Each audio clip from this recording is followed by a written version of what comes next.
At first glance, it's kind of hard to believe that these hands belong to a young woman. Years of hard work without any protection left them looking like this. But what if I told you we could transform them into something beautiful? Stay until the end so you will see the shape that changes everything. Let's start with examining her hands. We have wide triangle-shaped nails. We have some leftovers of regular nail polish, and we have quite challenging skin and cuticles. So first thing we need to do is to remove the nail polish, so I'm going to use acetone and lint-free wipe. I prefer using them instead of regular cotton pads because cotton pads will leave a lot of fuzz that later we would not want during our application. And looks like nail polish she used was quite good because it's not easy to remove. So this is what I normally do. I saturate a piece of lint-free wipe first, then I press it onto the nail plate for a couple seconds, and then we take it off. Okay, now the nails are clean of product and we may proceed with manicure. So her skin and cuticles are rather rough and hard, so orange wood stick might not be the best solution here. That's why instead I'm going to use metallic pusher. So I'm going to start by pushing back her cuticles. You need to be careful and gentle, especially every time you're dealing with someone who didn't do manicure or any kind of cuticle care for a while. This is usually a bit harder. So I'm just pushing back the cuticles, and do you guys see this white residue we have on the nail plate? This is also part of the cuticle that needs to be cleaned. Usually most problems with nails falling off, product lifting, comes from this white residue that was not properly cleaned. Because once it's on the nail plate, it's actually transparent. So sometimes you can not even notice that. That's why this first part is very important. And of course, I'm going to proceed with dry manicure with electric nail file afterwards, but I just want to push back the cuticles first so I will see everything. There's other side of the pusher which is a bit sharper, and it actually can help me to clean some of this residue before doing e-file. With some clients this part is super fast. It takes just 1 or 2 minutes. I just quickly push back the cuticles and then I proceed to dry manicure.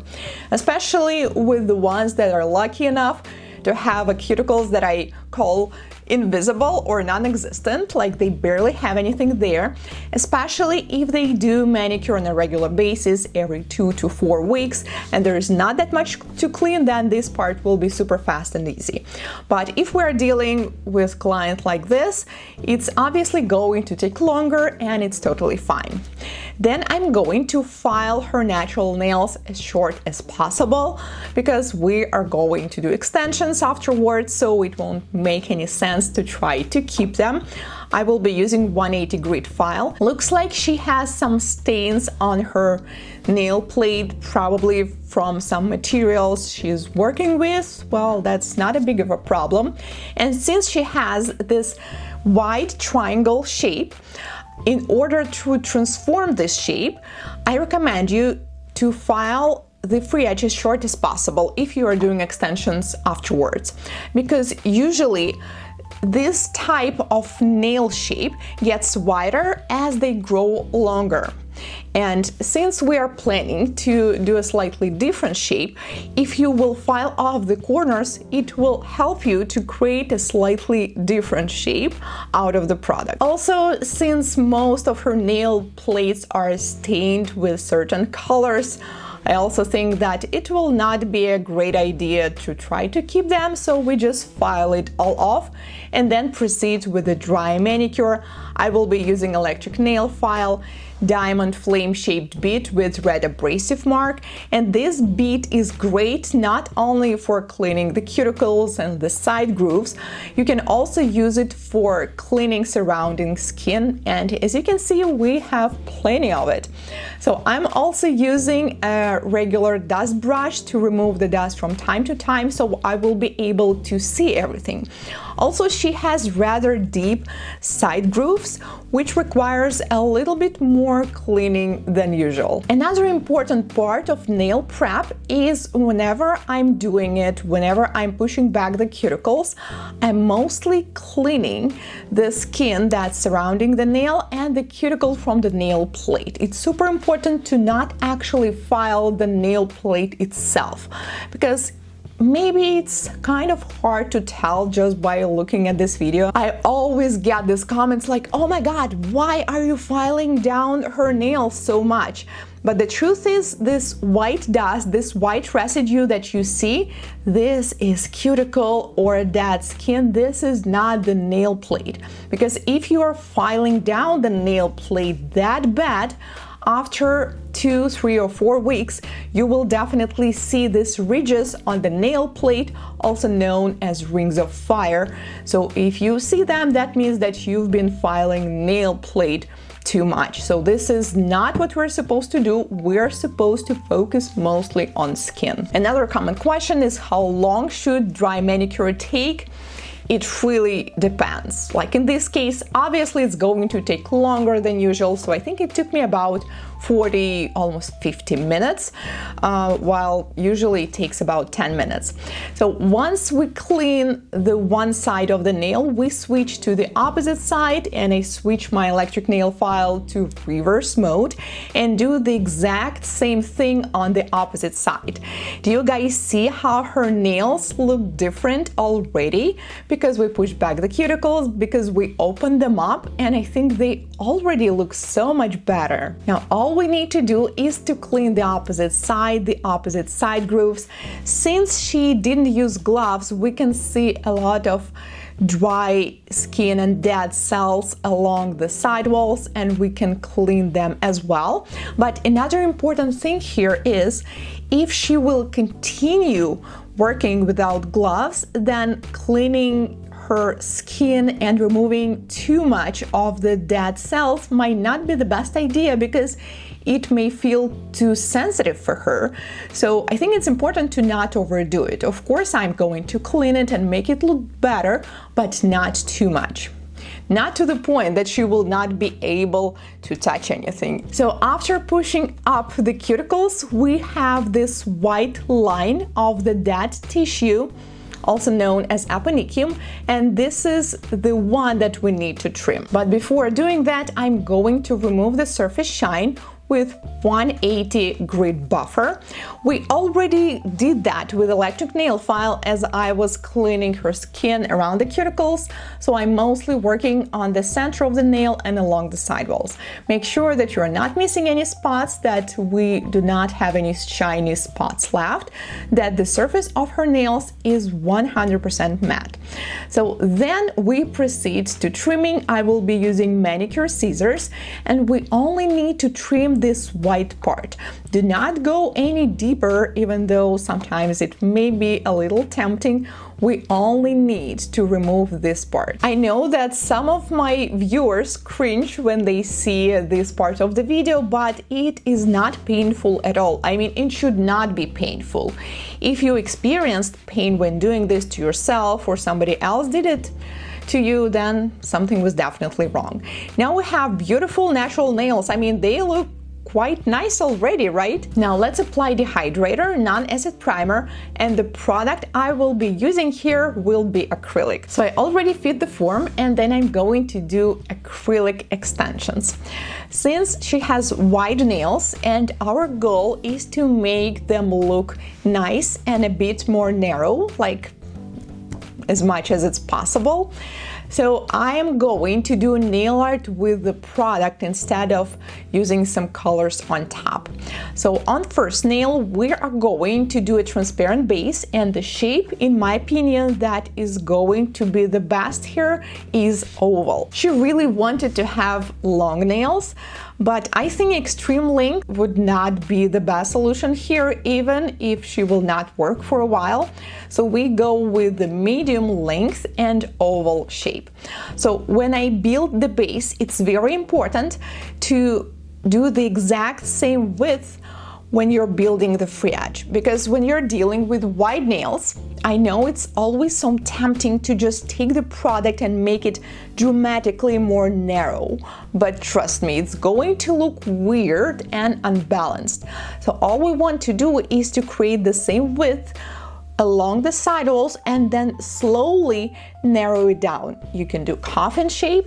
Coffin will work very well too, by the way, or we can do oval.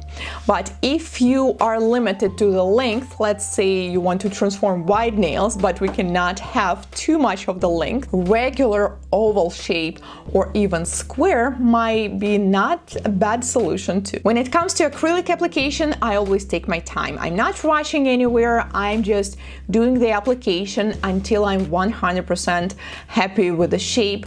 So I not just build a free edge out of clear product, I also added to the nail bed area.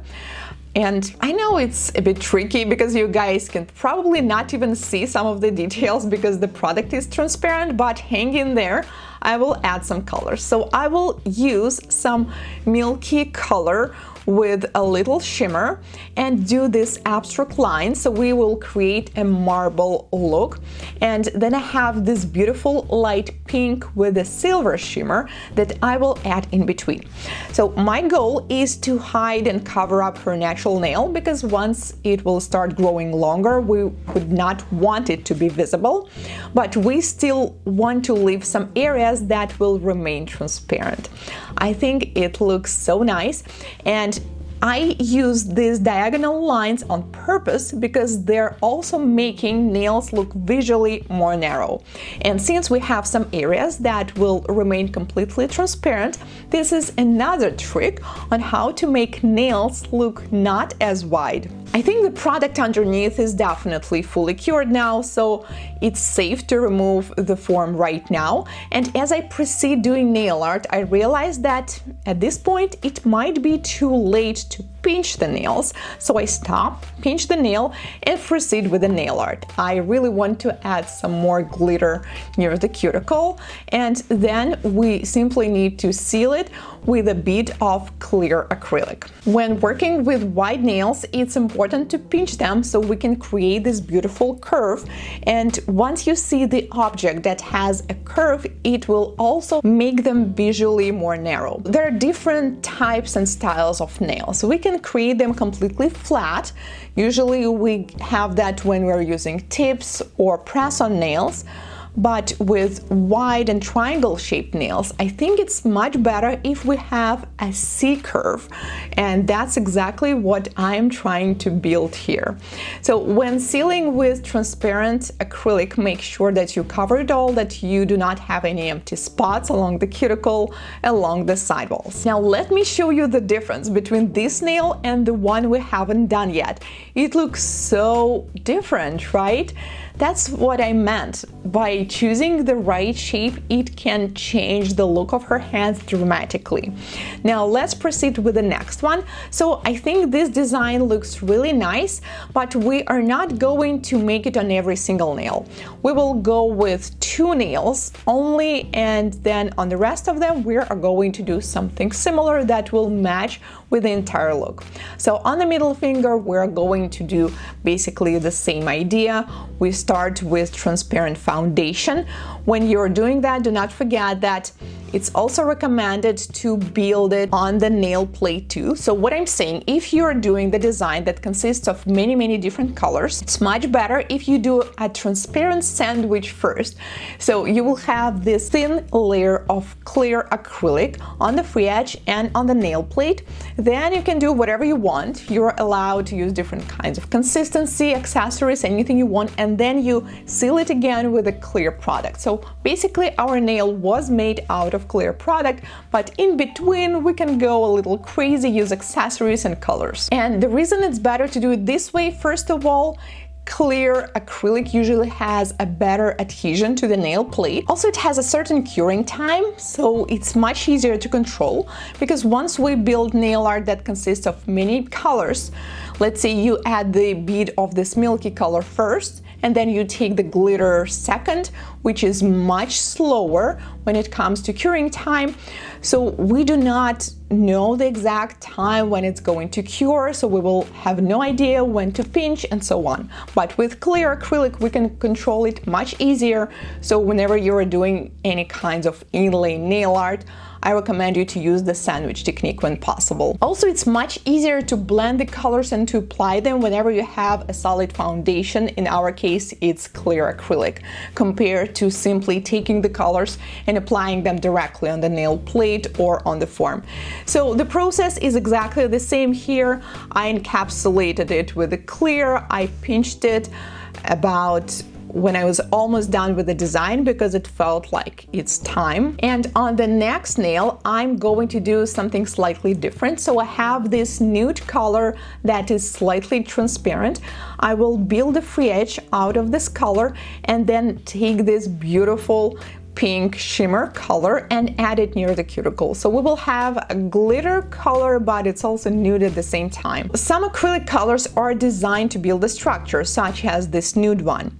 But since we're blending the color, since I already added some glitter near the cuticle, and it feels like we don't really have enough product on the apex area, I will still use clear just to finish up with the structure, with the application, to make sure that it's all smooth. All right, this is what our nails look like after application. It definitely needs some filing and shaping, and you guys know that I really prefer acrylic applications so that we will not need to file and shape too much, but in this case, unfortunately, it was not possible for me. I will still need to fix some things. So I will be using carbide cone-shaped bit to file the product close to the cuticle, because she has a deep side grooves. For me, it's much easier to do it this way compared to the nail file, because with a nail file, you can hardly reach these areas and there's always a possibility of accidentally scratching the skin, and we just did manicure.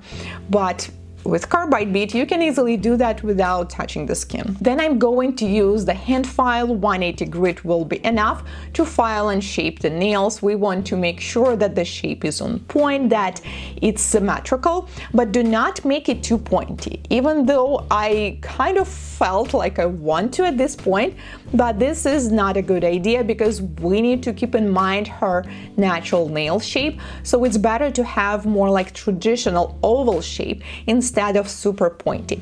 If a client with wide nails wishes to have more pointy nails, then it's better if we make them slightly longer. Finally, after filing and shaping, I also buff the surface so there won't be any visible scratches from the file, and we're definitely sealing it with a glossy top coat. With acrylic, there is no need to seal them underneath, because after using forms, it's already going to be glass transparent.